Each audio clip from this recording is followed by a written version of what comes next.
I had the privilege, I won't go into that, but since we have just a few minutes, I did work with students with autism. I first started out elementary and then went to high school, and I was a high school dyslexia therapist. But then I had a brief few years with kids with autism in our high functioning autism program at the high school level. So very rewarding,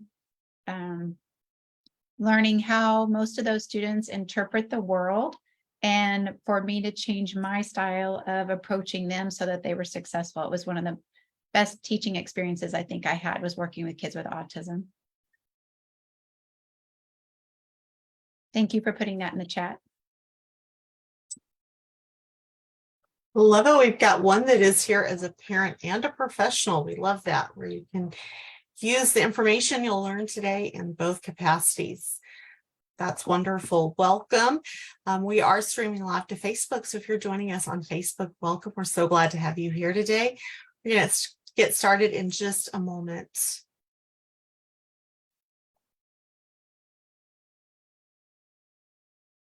I'm going to click on it.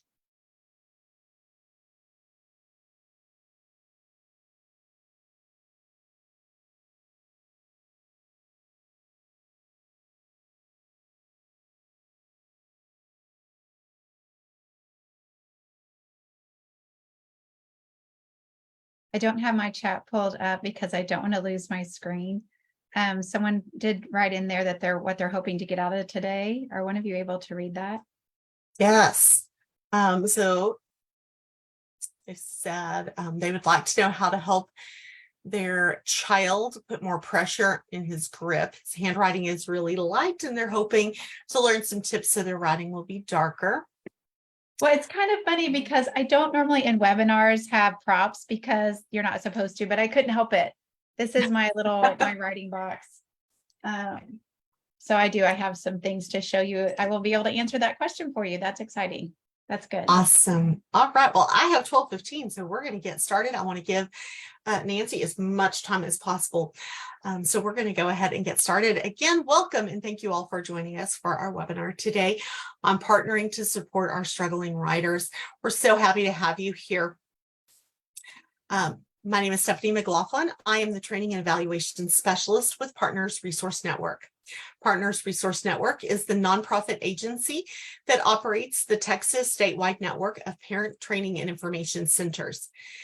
We are funded through the Department of Education Office of Special Education Programs, and throughout Texas, we have 4 projects known as PACT, PATH, PACT and TEAM. Our mission is to empower and support Texas families and individuals impacted by disabilities or special healthcare needs.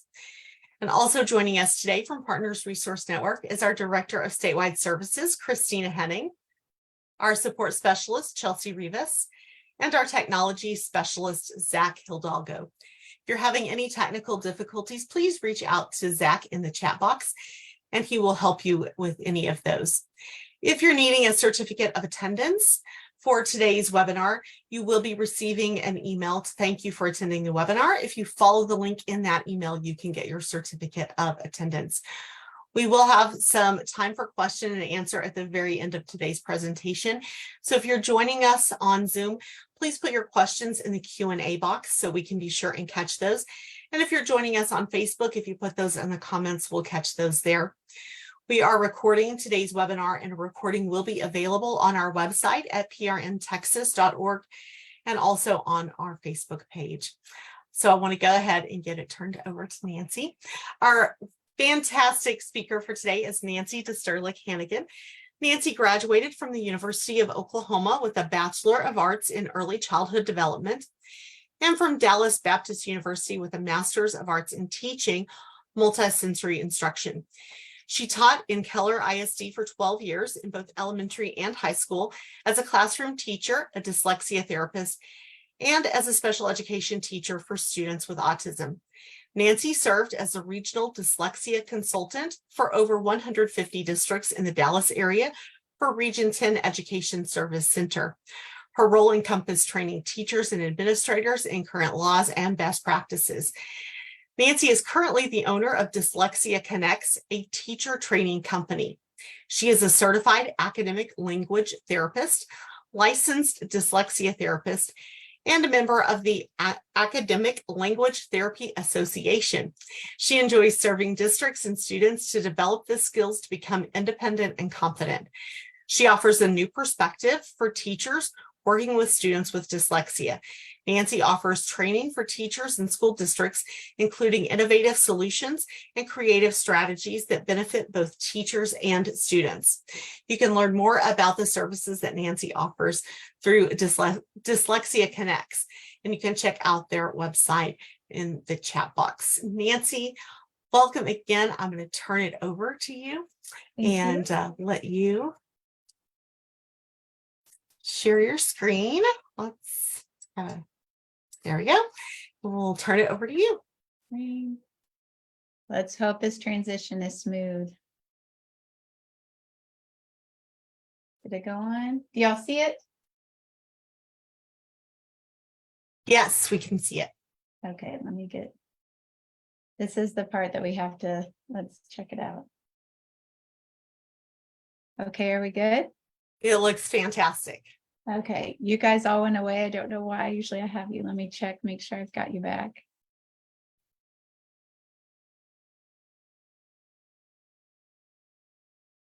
Here we go. All right. Hello, good afternoon. My name is Nancy Hannagan. Thank you to Partners Resource Network for having me here today. I do enjoy participating in Texas. Oh, progress, hold on. Let me see. It's not progressing on my end. Is it progressing on yours? No, we're still looking at the first slide. Okay, it won't progress.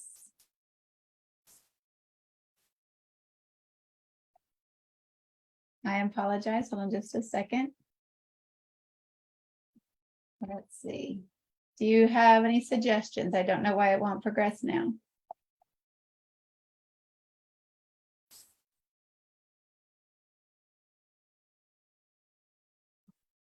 Do you have any suggestions? I don't know why- Maybe stop the share and then restart. Let's see, stop share. If you want to go ahead, Stephanie, and have yours available. I don't know why it's not letting I've me. got it at any time I can share. I've got it up and ready to go. Okay, go ahead and do your screen. Okay.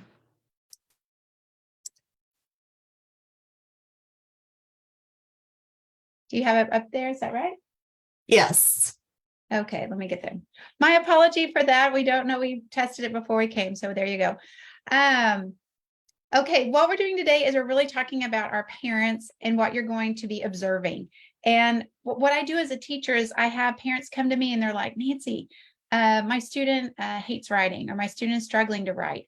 And what we're going to walk through today is, what does that really mean? As your teacher, I'm going to ask a lot of questions, because writing is so entailed.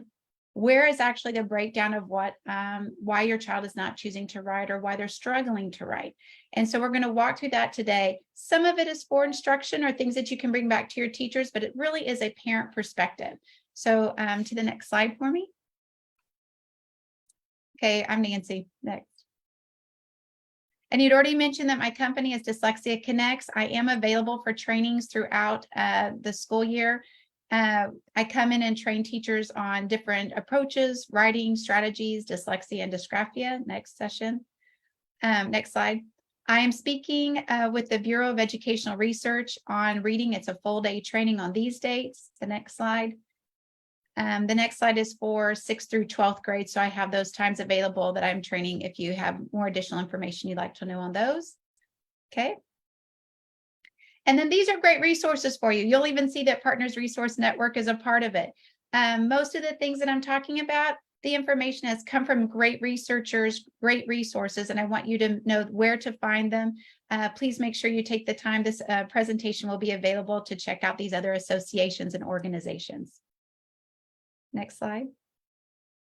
So here's what I have found the most interesting is when I'm working with students, all these 3 steps have to be in place, because what we're really doing is it's confidently uncomfortable. Anytime someone is learning something new, whether it's you or an adult or a student, it's whenever they're in that place of learning and that vulnerability. How do I get the student to actually be engaged and connected with something that's new? And the first step is an authentic connection. And that doesn't necessarily mean social and emotional, where we're praising constantly. What I mean by that is the student knows what it is they specifically need to work on. And then we accurately identify the area of weakness or even the areas of strength so that they have the appropriate support. That doesn't necessarily mean they have a disability, and sometimes it does. But we want to walk through today in the writing perspective of where the student needing more of an authentic connection so that we can give them the tools and resources they need so that they become confident, and even more than that, engaged, like they actually start enjoying writing. Next slide. So what writing entails, we're going to start there. We're going to sip into dyslexia and dysgraphia. I'm really not going to take a lot of time into them, but just touch base so there's that common communication and definition of those disabilities. Automaticity, the connection that we talked about, how do I really get those kids to want to write, and accommodations. And during this time, I assume many of the parents who attend these webinars have kids that are in elementary school. However, when they put me in high school to work with kids with dyslexia, I'm elementary trained. Well, what I found is those teachers don't have those baseline skills to teach writing and reading skills. And being an elementary teacher and elementary strategies worked for our middle and high school kids. So although it sounds like I'm working elementary, many of these scaffolded skills are beneficial for middle school and high school. Next slide. So what is writing? Like, what are we even talking about? We all think, oh, Nancy, it just means that we need to, write our homework or write an essay or write our emotions, but there's so much more to it. So let's unpack it. Next slide. Here's an example. If you'll just look at it briefly, we're not going to take a lot of time into it. The first thing I would do if I had writing samples for educators, I'd say, what do you notice? Well, we're going to notice our handwriting first. So is it dark writing? Is it soft writing? What's the spacing? The next thing I would go to is spelling and grammatical issues. And then the third thing I'm going to ask, well, what were the directions? So this is a third grade class, and they had a nurse come in as a parent for a speaking. And then the students were told to write the profession at the title, and it was written on the board. They were to thank them for coming and what they understood. And then they'd have a salutation, and then it would say sincerely and their name. So you can see that these students had differences in how to interpret the instructions or their ability to follow the instructions and what they understood. The reason why this is such a unique sample is my parents' home caught on fire in 2019, and they found this samples. These were the letters written to my mom because she was a nurse that came. And I was interested to see, would my teachers know, with the information I know now about dyslexia and dysgraphia, if I had a disability? And so I know these other three students and how successful they were in life, and I know about where they went to school. My work is sample number 2. I misspelled the title, which it was written on the board. I have words in there that are misspelled. I have darker print, and my spacing between my words is not expected for the instruction or my ability for third grade. So it's kind of interesting that you can even go back to the late 70s, and I can see that my writing pattern was different than my peers that I could understand and work with. So we want you as a parent to start recognizing some things in writing about your child and to see where you need to give them the support. Next slide. These are 2 books that I recommend that you have if your student doesn't really care for writing.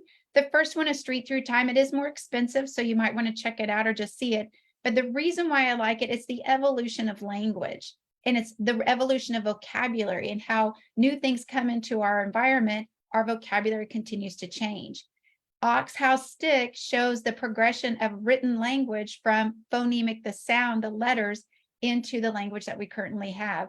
So it's kind of fun for those kids that if they are having a block in the phonemic awareness, it's beautiful for them to have a connection, an emotion, and a picture association with writing that has nothing to do with actually them with the skill. Next slide. The writing rope. I had the pleasure of hearing Joan Sedita speak this summer. And if I could compile all the things that I want to tell parents about writing, this is it. It's a fantastic book with samples. Highly recommend you talk to your schools about it if they have not heard about it. She was a great presenter. And she took the intricacy of writing and how it overlays itself and how we want to introduce it and scaffold skills inside of the writing environment inside of school. This is not what we're going to do today, but I highly recommend that you look at her book and talk about it to your teachers. Next slide. So here's what we're doing as parents or even as teachers. We want to look at typical and atypical behavior in the writing area. So if I have a student who just says, I hate to write, well, I don't even know the why behind that. Is it because you can't think of a story? Is it because it's difficult physically? Is it because you're not putting things together? And I need to know what is typical for their grade level. What is typical for their the school environment? What have they been exposed to? What was the curriculum from the year before? So the first thing you want to ask is check out the TEAMs, check out what the expectations are for the grade level, kind of get a bearing on, okay, my child should have developed these skills last year compared to this year. I also like to look at typical, atypical to instruction. I love teaching writing. The teacher across the hall from me did not like to teach writing. So you could tell a difference in the development of the progression of those skills because it wasn't something that she was emphasizing in the classroom. So is it instruction? My students were writing in math and science and history because I loved it. So you have to look at the instruction of the classroom, what is expected for them developmentally to know if it's typical or atypical. You're going to compare your child to grade level expectations, but then you want to switch to themselves. Where is that breakdown for my child and where are they having their frustration? So that's the typical, atypical question. Next slide. So parents, here's what the teachers are looking at. They're looking at the independent level means that when the teacher gives out instruction, the student's able to do the work. I don't really have to intervene. They understood it and they're capable. Instructional is if I've brought in a new concept, the student's going to have to practice and work with it, maybe additional support, but then eventually they go with the expectation of the class. So that's where the instructional part comes, and that's part of that learning cycle. Frustrational is the teacher is given the instructions and directions, and the student is struggling to maintain the expectation of their peers and what their teacher wants. In that frustrational level, that's where I want to know if your child is struggling to write. It's okay if they are developing skills, but are they continually being frustrated? That's the writer we're going to be talking about today. Next slide. I developed this chart because how do I really describe that for a student or describe it to the parents? And what I have found for my students, whether it's in reading, writing, or any kind of learning environment, the vulnerability is in that frustration level. And when they are vulnerable and not getting the right help, it moves over into emotional responses instead of academic responses. Confident, independent, resilient is that instructional. Frustrational is really a key place that we want to talk about what as parents and what as teachers do we need to do in that critical time. Because what happens is it moves into behavior and kids are either angry or they're pouting. I don't write. I hate to write. I don't want to write. The teacher hates me. Those are behavioral responses. And now I can know more about what my student needs in writing support because we're talking about behavior. I will tell you that I was a frequent flyer to the nurse's office whenever it came to reading. I had dyslexia and I didn't even know it as a kid. So my behavior response was to shut down and to leave the environment. So I started asking my teachers and my parents to pay attention. You have this active, great, outgoing, engaged student until it's time to write or until it's time to read. So we want to have this chart available to think, okay, they were doing well and instructional and had resilience until writing. Okay, now we're going to start asking good writing questions. Next slide. Is it habit or ability? I cannot tell you how many times that I worked with parents and students, and it actually was the habit and not the ability. And what happened is maybe they had a teacher and she said, okay, everybody pick up your pencils and write your name. Well, they hadn't had the skills, so they didn't have the practice, and they know they're not like the kids around them. And instead of attempting or being taught, they shut down. And now writing is just a habit to shut down when they just needed some basic, maybe even pencil grip. So habit and ability is where I start with my students, and I'll start asking them, do you think that you're able to try this? Or do you think you just have a habit of not trying? I put this back on my students, and I have that conversation in a very loving way. I never shame my students. Writing is one of the most difficult skills for kids to develop. It encompasses your executive function, and it's encompassing transcription. There's all these different layers. And so if they didn't have the right instruction, the habit to shut down makes sense. The conversation wants to go into ability. So I'll just start with small things. I'm like, well, look, you were able to hold your pencil, or look, you were able to write your name. Let's see what we can build so that you're able to move forward in writing. I don't want you to hate it. I want you to enjoy it. The other big thing I talk constantly with my kids is that what's most important is their thoughts. And I want you to express your thoughts, and then we'll learn how to write your thoughts. But how you're thinking is what my goal, because I enjoy working with you. I see you're in character. I see your intelligence. So habit and ability is a great thing to start with my students and with your kids, so that they start reframing, instead of an emotional thing, I hate writing, to what am I able to do and what do I want to learn to do? Next slide. So here's the breakdown and the questions you want to ask. We're going to take a little bit of time here because these are great areas to indicate, and it could be all three, but where is my student not wanting to write or shutting down to write? Transcription really is that pencil to paper, writing it down, and there may be different habits, and we're going to talk about that later. So you see that they write slower. A lot of times we have students who have actually nice penmanship, but it's the rate in which they're writing. Is that their executive function, or is it actually because it's language barrier, or is it their physical strength? We've got to watch and have that behavior. I told one of my parents, it's kind of interesting. I enjoy writing so much. I would lay my head on the desk of my students. They'd say, Mrs. D, what are you doing? It's like, well, I just kind of wanted to watch you write. And they're like, what? And I said, I'm learning so much from you, because every student might do it a little different. Let me see what you like doing.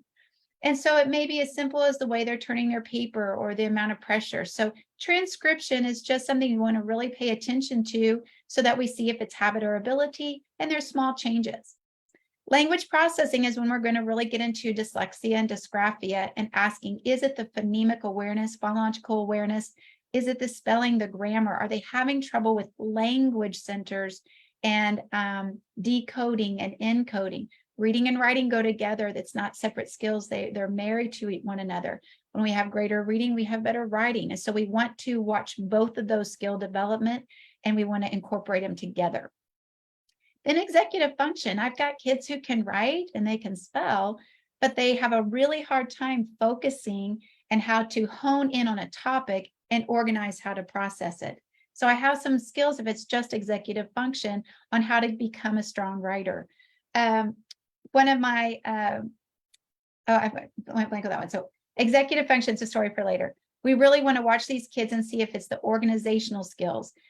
Also, I had a training at Region 10 that talked about culturally on executive function and writing, because the way we tell stories inside of our culture, maybe you start with the main point and you build the detail. You start with the end and you grow towards the beginning, or you have typical to Anglo-Saxon in our culture where you start with the beginning, the middle, the end, you have the climax, you have a problem and a solution. So there's different ways that we tell stories, goes into the way that we're writing. So executive functioning plays a huge role in whether a student is successful in writing inside of the school environment. So all three of those can overlap, and we want to ask the right question so that we get to why a student might not be a strong writer. Next slide. So instruction. There's a difference between directions. That's like, this is the assignment, specific assignment.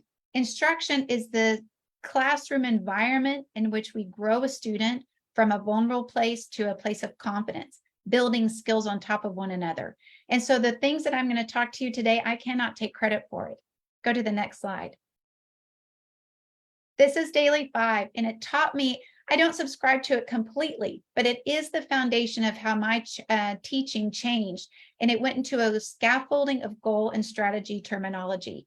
My students, whenever I found a skill that needed work, that's where we went to mastery.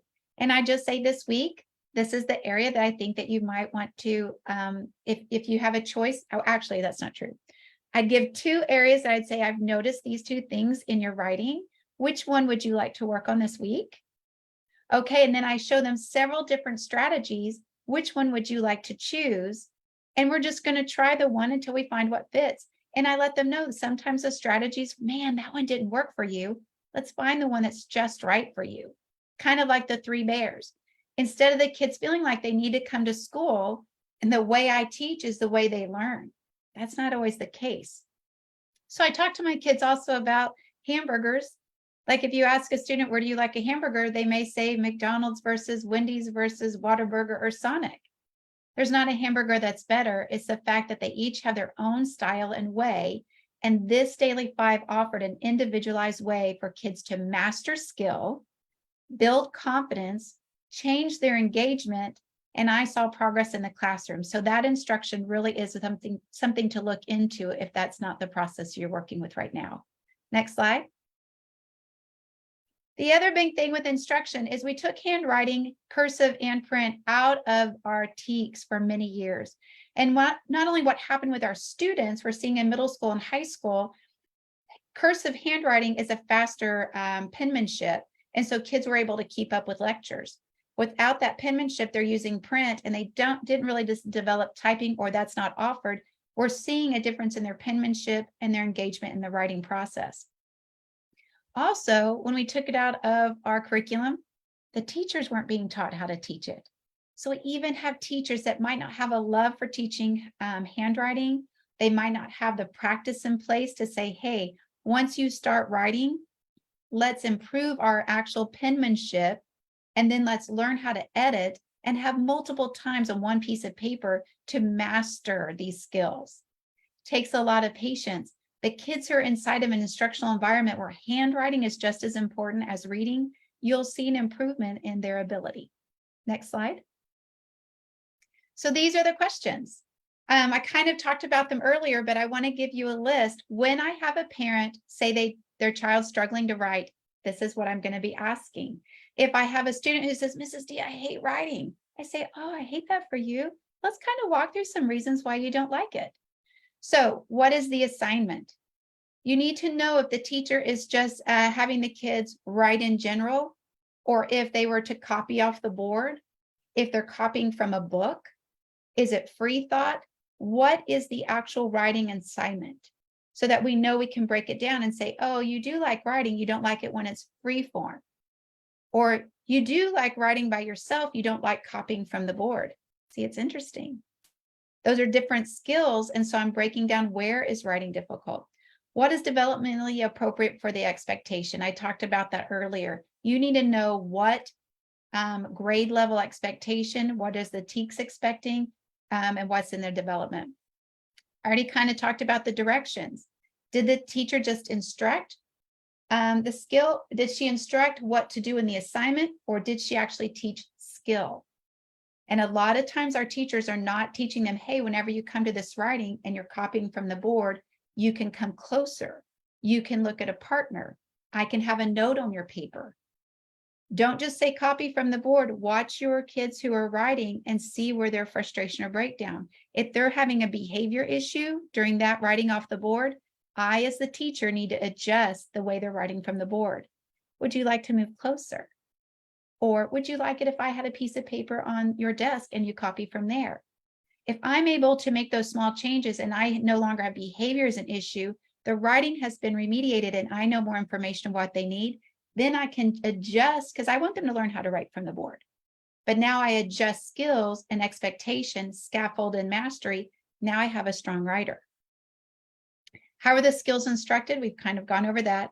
Compare student to the class. Yes, not in front of anybody, but I'm wanting to know with my instruction, with my teacher table, with my one-on-one, how are they doing amongst their peers? They're still struggling. That gives me data and information that I still need to be working with them and building that instructional level. But with the child, I only compare them to themselves. And I'll say, did you notice last week that you weren't capitalizing your eyes? And now that you made that a goal, your eyes are capitalized 90% of the time. Nice job. Thank you for paying attention to your work, and thank you for making that a priority. One goal at a time, with the support to increase those skills, you see a stronger, more confident, engaged writer. Then you ask, is the student displaying atypical performance in their transcription, language processing, or in the executive function? When you start looking at writing through those three lenses, we're going to be able to support your child more specifically. And does student recognize the difference? I had a little pumpkin, we were working, and I had him at teacher table. He's a second grader. And he got so frustrated with me, he said, Mrs. D, why do you keep putting polka dots on my paper? It's like, polka dots on your paper? I said, well, honey, I'm so sorry. Please show me what you mean. Well, he wasn't putting punctuation on the end of his sentences. And when I talked to him about it, he had no reference to punctuation, question marks, exclamation, or periods. So we went ahead and did mastery back to that level. And we talked about how we stop at the end of a thought when we write. And so did he recognize the difference to his peers? This student did not know it was different. And so we had more evaluation for him, and we knew there was more going on. I may have another student and I asked them, hey, did you recognize that you're not capitalizing your eyes? Oh, I know, that's so hard for me. They knew they were supposed to do it at their grade level, but they were struggling. Totally different cases in how I'm going to support the child. Do they have an awareness that it's different, that they should be able to do something? Or are they oblivious that it's a skill that at their age they should have? That's another awareness and a place that I need to be very intentional instead of just saying, oh, they're a poor writer. Why a poor writer? Are they aware? How are they doing with instruction? Wonder and document different strategies with student input. I involve my kids and I ask them questions in a very loving way. Your tone makes the difference. Well, did you notice you didn't put a period at the end of the sentence? That's completely different than, you know what I noticed? At the end of your sentence, there's not a place for me to know when to stop. Did you notice that? Let's put some of these things in place. So when it's a discovery question, where it's not shame or frustrated by me, where I really want something for the child and not from the child, that is when I have an instructional environment where writing is a safe place. And we want that for these kids because they've obviously shown you this is a struggle, but we, the adults, need to understand where and how the struggle is there so the support is appropriate and they want to participate. Next slide. So now let's get into the three parts. Transcription. Next slide. Pencil grip. You're going to notice different pencil grips, and this is developmental. I've had all kinds of kids come with different ways. When they get to second and third grade, I'm very cautious to change their pencil grip if they're successful in their writing. If they're unsuccessful, then I may start doing some other pencil grips. It is developmental, and so pay attention to their pencil grip. I had one student said, Mrs. D, I've never even noticed that. And I went, I know, isn't that interesting? Let's try another way for 1 week, and let's go back to the one that's most natural to you. And so I made the space available for them to try something new. And even for myself, I was like, you know what, Mrs. D is going to write with her left hand to see how hard it really is for me to change my grip. So let's do it together. Next slide. Here's more samples of variety of grips that you may see with labeling. I'm not so concerned about labeling or what types. I'm just letting you know as a parent, if you're like, oh, my kid does this, lots of kids do it different ways. Our goal is their penmanship, and our goal is for them to feel like they can go at rate and size, that we're developing the right skills. So pay attention to it, but don't make it a big deal. But let's see if maybe the grip can be a place that we improve handwriting. Next slide. This is the one question. This is one of my favorite things. And again, I can't take credit for it. I saw this at a training, I don't know, 10 or 15 years ago. And it really is the fact that our students don't have, like if you're a tennis player, this muscle right here, they don't have that strong grip. I did an OT practice at Region 10 about 5 years ago. And the OT said that a lot of students have less grip because we have less games where they pinch. So my students in my classroom, we had to have these. And so I'll say, oh, okay, guys, we're about to warm up on our writing. Get those fingers and hands ready. We're about to work them. Just like we would stretch our bodies, we need to stretch our hands before we write. And so some kids, this one's very tight and hard, and they have to work up to that one. But one that's a little easier or looser, and you can even have balls or have them move it around. You don't have to tell them it's their grip, and they just play some games and warm up those muscles. But I do have my kids will be like, okay, let's all get them out. I'm like, okay, I'm going to do 10 before I start. 1, 2. I make it fun. They think it's silly, but eventually I'm like, feel your muscle. Do you feel like you have a better grip? And the kid's like, Mrs. D, I'm holding my pencil better. And I'm like, I know. So practice that grip. It is real. Those muscles need to have that practice. Next slide. Here's some different ways to help train that tripod posture for the holding that pencil. There's a lot of different ones. I have my parents help me at the beginning of the school year. If they're like, what do you need for your classroom? I may have a basket of variety. I let my kids know, just like that flavor of hamburger, I don't know what's going to work for you. If that one didn't work, let's try another one. The atmosphere in my classroom was, let's try at least 6 different ways before we say we can't do something. I add that in science, math, whatever I'm teaching. Let's try it 6 times. Or the students getting frustrated. I'm like, wait, did you even try it more than once? They're like, come on, you can do it. But try it again. So building that atmosphere that this is a new environment, have some extra strategies for that pencil grip. Next slide. This one's a very important, and I did not know the importance until I became really aware of how the kids were sitting. So when I take that time and watch my kids sit, one little girl, I can't even believe it. One day, all I did was tilted her paper and she went, oh, I said, I know, right? The power of knowledge. And so it's just having that slant or having their arm have enough space on the table, being in a good position, being over that, like if the table's too high for them or too low for them, really asking the student if they're ready to write. Is their paper ready to write? Is their grip ready? Small, easy skills, you think, but sometimes that's the place the parents or teachers aren't observing. And this is an easy remedy to becoming more confident writer. Next slide. Can't emphasize line paper enough. And this is one of the areas, whenever you make it big, sometimes it makes it easier for the student to see what you're instructing. I was a competitive gymnast, and my coach would always say, Nancy, you need to sit in your back handspring. Well, in my head, I was like, I am. Because the way I interpreted what he meant, I was doing it. It wasn't until I became a coach and I saw sit in a back handspring when a student was sitting in the wrong position to give them the spring or strength from their legs, I didn't understand. So why I like big paper, even if you're like, oh, Nancy, they don't need that kind of paper. If they're struggling with their handwriting, I like seeing it big and them doing it big so they can see, oh, you want me to make that a circle, or you want me to bring that line down and stop here. They can see what the issue is with their handwriting when it's bigger.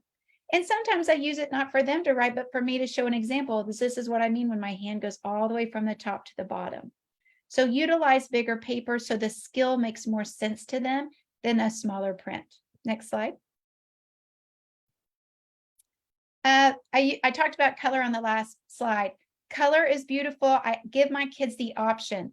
If you have dyslexia, there are kids who their brain just has an affinity or a connection to a color.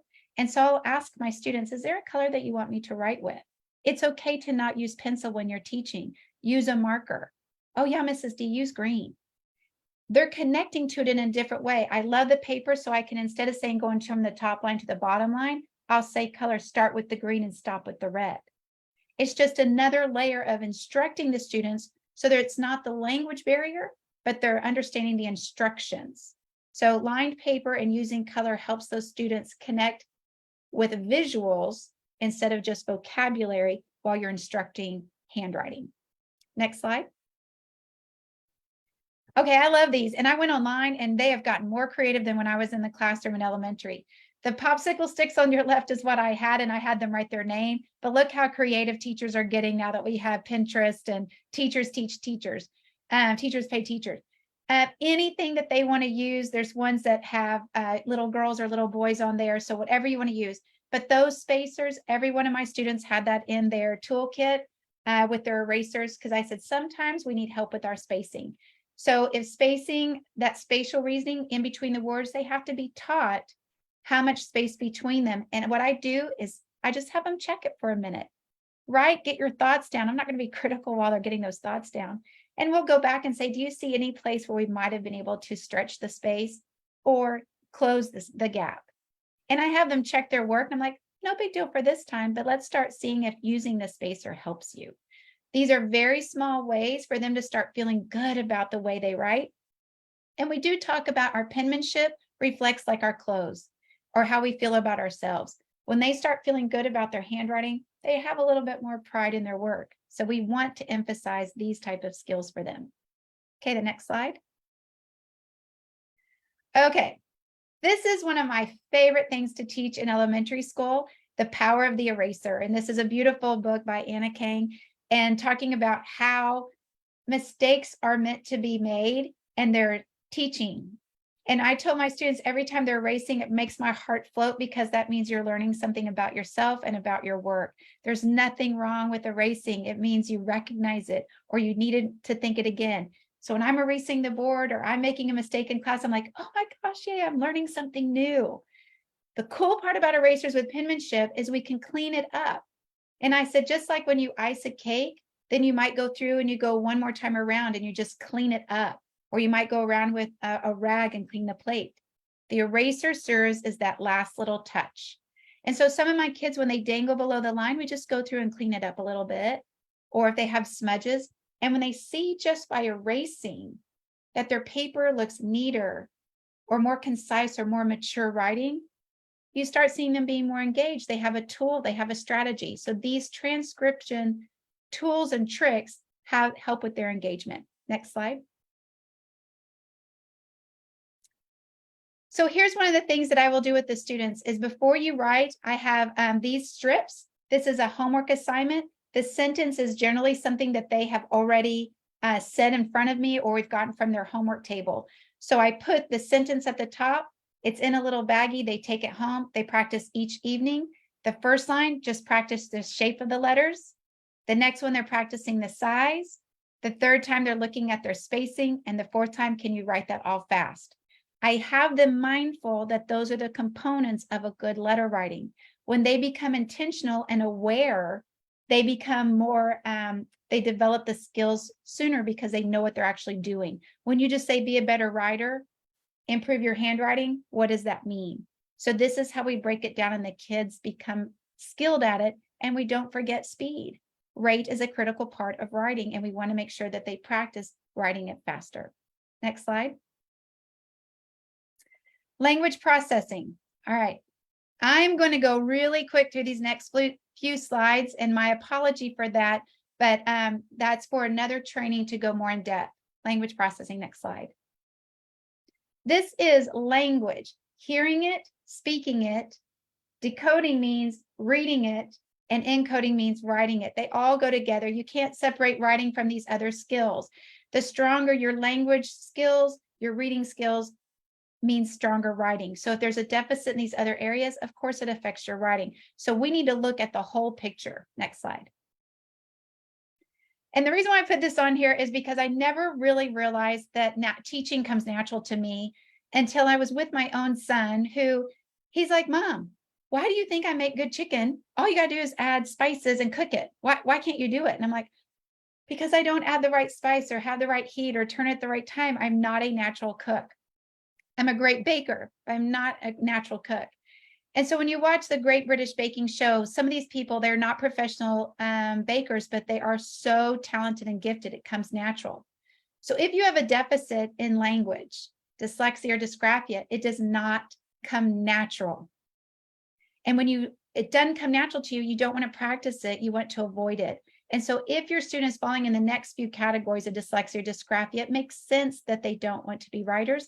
And we need to develop the language center. Next slide. Okay, dyslexia. Next slide. Dyslexia and dysgraphia fall on a processing continuum by Dr. Joyce Pickering.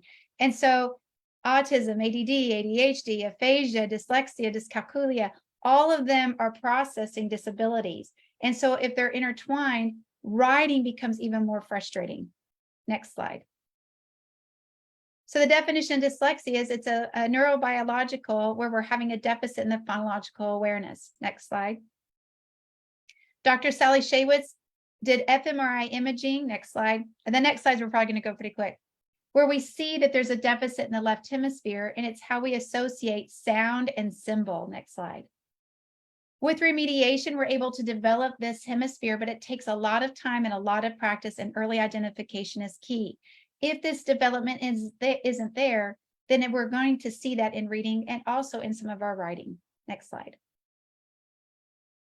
Breaking these into smaller parts are words. So if your child is having frustration in writing or spelling, then of course, meaning spelling, writing out a word. If they're having trouble reading it, then it may be difficult for them to put it on paper to spell it. And so it's combining, it's becoming a snowball effect if I have a reading deficit into those writing skills. Next. So when the left hemisphere has a deficit, we see that we're able to compensate with colors, pictures, or emotions. And that's why we're going to be incorporating that into our writing. Next slide. I know I'm going really fast. My apology. I put a whole bunch in here. So here's a dyslexia map of the different ways dyslexia can be manifested in the classroom. And you'll see on there, they have motor control, spelling, listening, writing, difficulty getting ideas on paper, organization, or can't find the right word. Okay, so if you have dyslexia, you're going to see difficulty in that writing pattern. Next slide. Dysgraphia is when we have the functional skill of actually getting, it's a language-based disorder associated with dyslexia, the impairment of word level skill. So you're going to see their penmanship, their handwriting, but also formulating grammar, syntax, and getting the thoughts onto paper. Next slide. And here's a chart for you as well for dysgraphia. So if you're hearing your child say they're struggling to write or they shut down when they're writing, these two can help you in discerning the consistency of where they're struggling and the consistency that they need support. Now you may need an identification so they have the correct instructional at a deeper, more explicit, direct instruction. Next. This is a student that I had, and he, we did not know he had dyslexia or dysgraphia. He had failed first grade twice. And then he came to me and he could not even spell or write or read the word I. And I'd never seen someone with a deficit like that. Finally, I was like, wait a minute, this student, if he's not able, this is years and years ago, if he's not able to even understand I, he understands it, but can't read it or spell it, I think we need to have him referred for a assessment. We found he had dyslexia and dysgraphia. And so you can see in his writing that hard penmanship, the spacing, uppercase and lowercase in areas that you're not expecting to see that. He had good instruction. It was time for an evaluation. It was time to get him more direct, explicit instruction. Then he was able to use technology. He knew what he needed. He was getting the right supports, and he was successful in school. So this is an example of asking your teachers, where is my child compared to my peers? Is it time for a referral? And what additional support does he need outside of just good instruction? Next slide. Cursive writing, next slide. It is so important to teach cursive. We have researched. This actually has an article that you can click on the brain research that we've learned, the development and the thinking skills when we use cursive handwriting. It's a faster handwriting. Next slide. Cursive logic, cannot shout out enough. This is a dear friend of mine. I saw her booth and fell in love, and I recommend it to every place that I go, because if you're wanting a way to understand cursive in a color system that relates to kids who are developing it, struggling in it, or classroom tier 1 instruction, cursive logic is a great place to look for a support. Next slide. Spelling. All right. I have a lot of things on spelling, so let's get started on that. Next. There's a lot of different things that they use for accommodations on don't count, and the number one is don't count off for spelling. I don't like that one. And in my campus, I finally got us kind of weaned from it. Unless you have a teacher who is determining their grade off of their spelling and doesn't have flexibility, then don't count off for spelling. But most teachers have become more flexible, and what we want is we want to count for spelling, except for maybe if there are a few keywords. but we want to have technology, peer tutor, teacher edits with the student, or they have a key. Spelling's important, and we don't want to just say, don't worry about it. We want to develop those skills.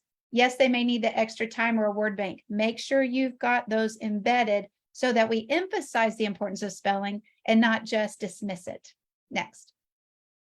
Here's some things to help them with that. These are visual. If I have a student who consistently misspells a word like wood, I pull out these visuals and I have it on their desk, or I make a copy and say, this is how you're going to put in your frontal lobe, you're picturing how to spell these words consistently.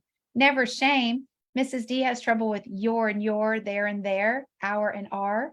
So it's okay to have these spelling clues. And I even use it for all the kids in the classroom, not just kids who are struggling to spell, but kids who are improving their vocabulary. So we make spelling a continuous evolvement instead of you are a good speller, you aren't a good speller. Next slide. Greek and Latin roots, can't emphasize that enough. It helps with comprehension, spelling, and reading. This is a game that you can have at home. Encourage your teachers to have it. The more Greek and Latin roots, the stronger the students engage with reading and writing. Next.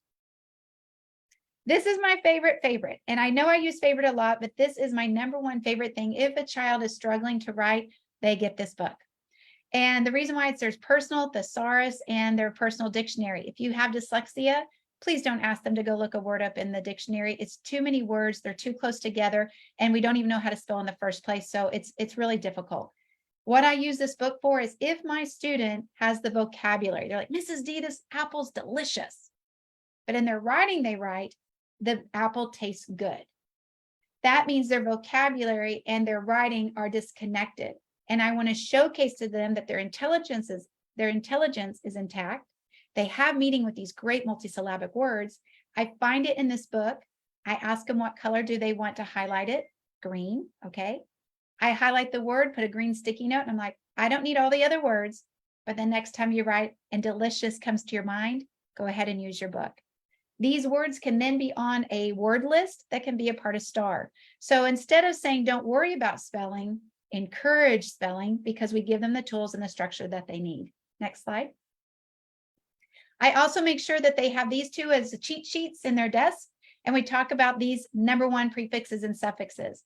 This helps them with spelling. It helps them with reading. If we break things down into parts, they become more confident spellers and readers. So make sure that that's available to them. You've emphasized it and you reference it all the time. When I'm working with the student, I'm like, hold on a minute, let me check out this word again. Does it have that ly? Oh yeah, I can spell those ly words. Next slide. I know I'm going fast. There's so much good stuff. Grammar, same thing. Next slide. Have them have help. This is your #1. Yes, you can still buy it. Moms and dads, you've got to have this book at home. It's the Cliff Notes of Grammar. It doesn't mean you explain it. It's just a reminder. I tab it. I highlight it. This is like every kid that I work with. I'm like, hold on a minute. I think there's a rule for that, but I forget it. If it's one that they do all the time, I go straight to it and we go through it. Homophones, so hard to spell. It's in my book. This is a great cheat sheet for my kids. I make sure both of these are with them as soon as we start to write. I'm like, before we write, let's have our tools. Next slide. For writing patterns, again, using pictures. This is by Ruth Ann Jewell. If you're at middle school or high school and you're having bigger concepts like inferencing and part to whole and synonyms, they understand it better when there's a picture. So this is the tools that I use. Next slide, sorry. And then reasoning and reading. This is another great writing patterns. For kids who are struggling, I only do like 1 page or a portion of a page, or this is how I might teach a concept with them. And I'm like, you know what I noticed? You're confusing the adjective being in front or behind, and that makes sense to me. So let's do a little practice here. This reasoning and reading, it has it by grade level of those skills just for a practice or just for them to have that aha moment. Okay, next slide. Now executive function. So we talked about transcription. We talked about language processing. Now what's happening with executive function? Next slide. We're going to go through these very quickly. When the student is breaking down different parts, you have cognitive ability is how much do I understand? How deeply can I understand? Many of these kids with dyslexia and dysgraphia have deep understanding. Working memory is how much I can hold at a time. That's that executive function. How many things can I work with at a time? If I can only hold 2 things at a time, I might not be able to understand 6-step directions. If the language center has the deficit, that's at phonological or phonemic awareness, these all play into their role of how well they write. If they have ADD or ADHD, again, that executive function, or if they have behavior issues or they're bilingual or they've gone to different schools. All of these components can play into why we don't like to write, because writing means all these things are developed and working together. Next slide. So how the brain processes, next slide, by Dr. David Sousa. He's talking about that we develop patterns to protect ourselves and we seek novelty. Next slide. His automaticity pattern right here is what happens to our kids is when we are trained ability habit and we have a negative response when we're learning to write, we might carry the negative response that we have. So if a kindergartner teacher said, don't hold your pencil like that in front of every kid, that was the root of them not wanting to write. And we never asked the question and we never understood it. When I'm working with students, one of the first thing I do is I have them walk through why they don't like to write. And they may say, I was never good at it. My teacher yelled at me. Or I'm never good at it because my other friends could write faster. I really ask the emotional part of why they might be shutting down before they ever attempt. And Dr. David Sousa says that what we're feeding the pattern is what is getting developed. And their pattern might be avoidance when we really need to give skill. Next. Looking at my time. Okay, I might be going to 1:15. I'll do my best. So Late Lost and Unprepared is a great book that talks about that executive function. Check out those books in case it's that their brain is working fast. Next slide. This is my number one, making it harder than it is. Next slide. I had a student, he has dysgraphia and dyslexia. His ROTC sergeant said to write his paper backwards, said, I want y'all to know your drills forwards and backwards. So they had to write their drills in cursive. My student misunderstood the directions. And so he wrote, you can see in the upper right-hand corner that his normal penmanship is messy, but he did a great job writing in cursive backwards for his marching orders. And so a lot of our kids are writing their best, and their best is not what was expected. So they really have shut down until we ask the appropriate questions. Next slide. So let's talk about organizational mapping. Next slide. You have seen these. Make sure you have them when they're writing, have them talk it out, transcribe it for them, get their thoughts on paper before you're actually writing. Next slide. There's another example, another way to do it. Next slide. So student engagement. Next slide. Sorry.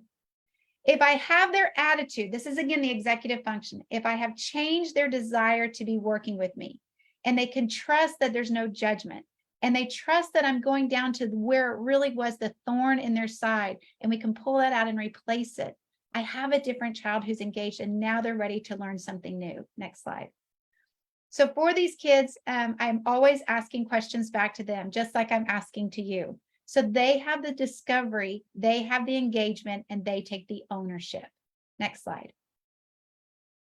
So the questions you might ask your child is, what was the assignment? What was the instruction? Then if they don't know how to help themselves, it's time to go to the teacher.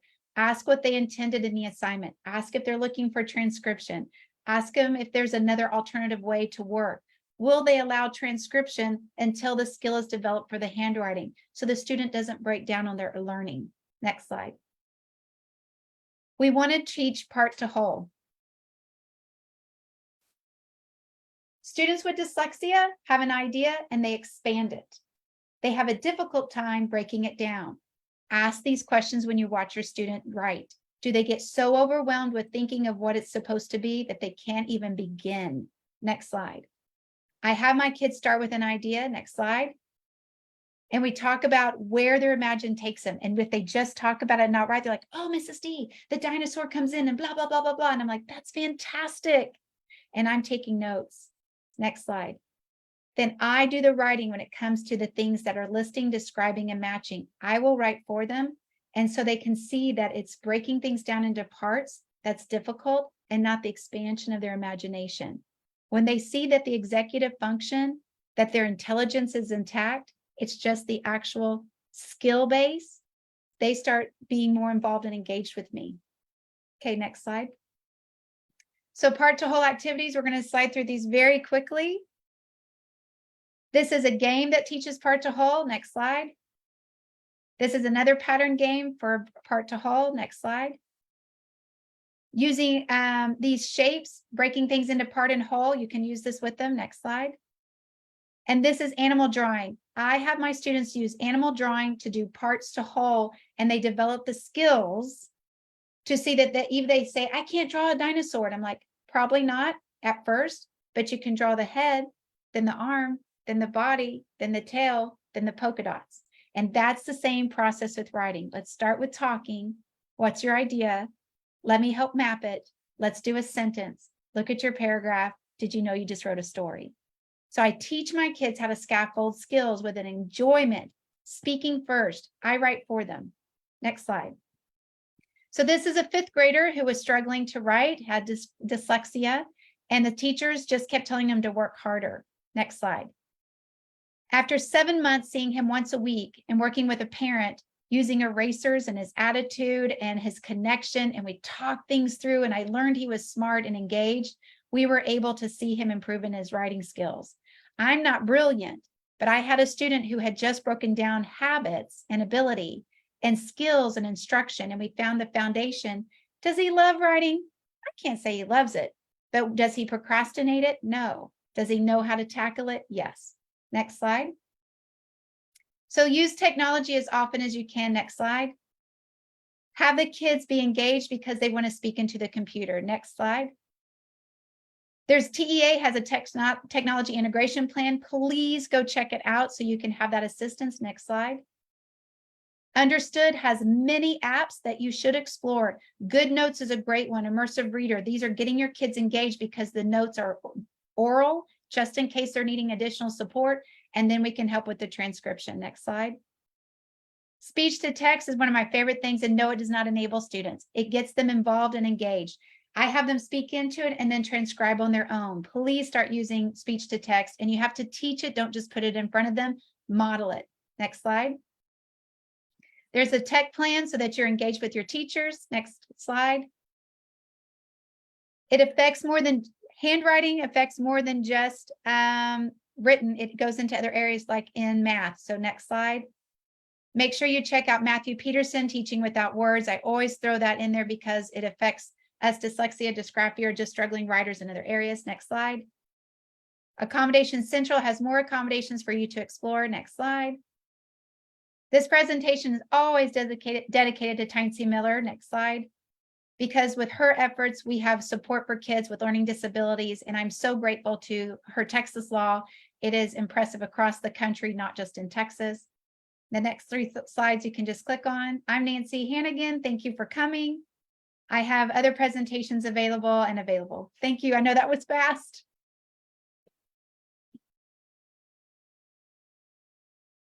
That was excellent. That was a lot. All right. So we do have a few questions. We're going to do a few questions before we wrap up.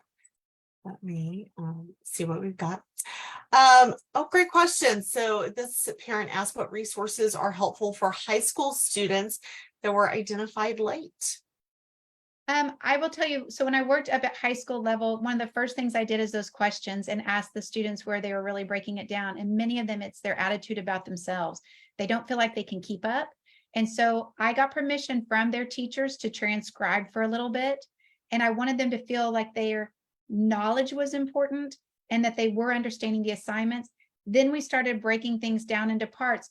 They get overwhelmed with the big assignments when there's an essay paper coming.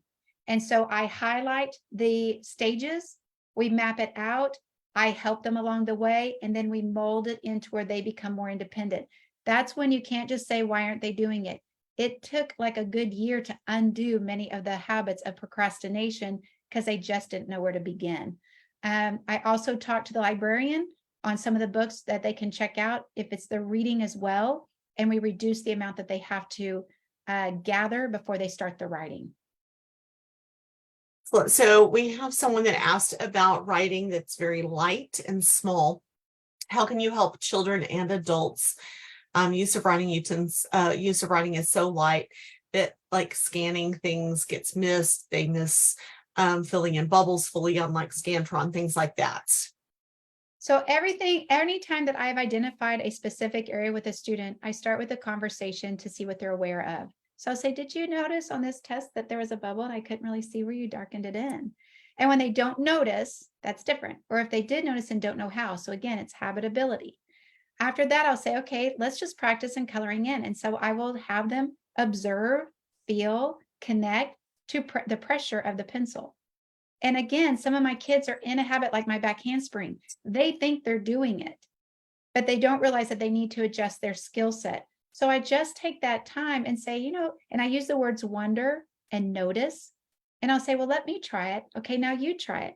Maybe that pencil was too big for you. Let's do a smaller pencil. We walk through all the different ways. And again, I tell them, I don't know what's going to work for you. So let's try 5 different things and see what's right for you.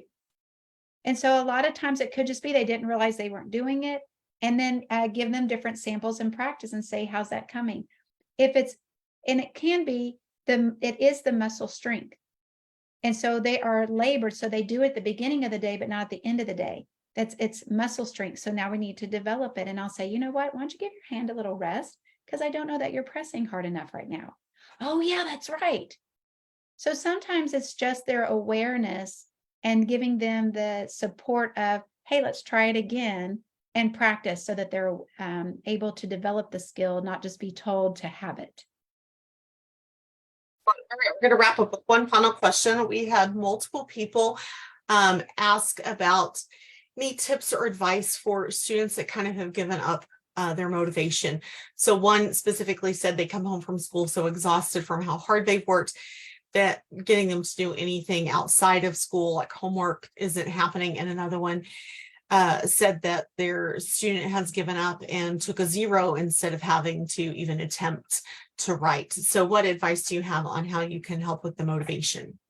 One of the questions would be is if there's been an identification, because at the point, remember on that graph of emotion, frustration's okay, but disengagement means that there might not be accuracy on what the child's support needs to be.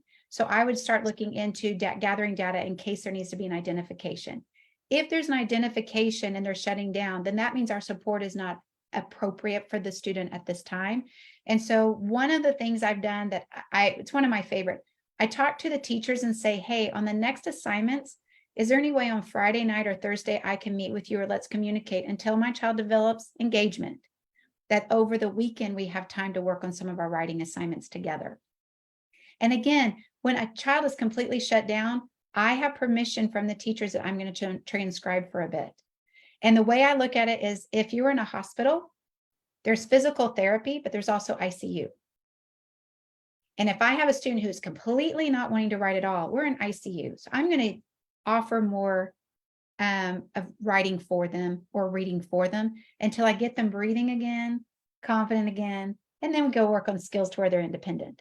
But I first have to find where that student's at and why. And a lot of times why they are pulling away. Is it keeping up handwriting? Is it keeping the thoughts together, executive function, or getting it down? Or is it a disability in dyslexia or dysgraphia? So you've got more questions on why a student is shutting down. Excellent. Thank you so much, Nancy. We're going to go ahead and wrap up since we're a little bit over our time, but such great information. So thank you again, Nancy. It's always a joy to have you come and share your information. And thank you for joining us today. Whether you joined on Zoom or Facebook, we're so glad that you were here. As a reminder, we did record today's webinar and a recording will be available on our website at prntexas.org and also on our Facebook page. And if you're needing a certificate of attendance, you will be receiving an email to thank you for attending today's webinar. If you follow the link in that email, you can get your certificate of attendance. We do have a few more upcoming events left in this year. So next week on October 18th is Relationships, Resolution, and Resources, an Introduction to Cadre. That's going to be at 12:15. Then on Monday, November 6th at 12:15 in English and 1:15 in Spanish is House Bill 3928, Dyslexia Q&A with Kristen McGuire from Texas Education Agency. And then the very next day, on Tuesday, November 7th at 12:15, we have FBAs and BIPs that actually work with Dr. Stephanie Hart from West Texas A&M University. On the screen is contact information for our Director of Statewide Services, Support Specialist, and myself. Please check out our website. Again, that's prntexas.org for upcoming webinars and information in your region, as well as lots of information for you. Like and follow us on Facebook and Twitter, and let us know if you have any questions. Thank you again, Nancy. It's always a pleasure. Thank you for sharing all of this information with us. We really appreciate your time, and thank you all for joining us. Thank you for having me.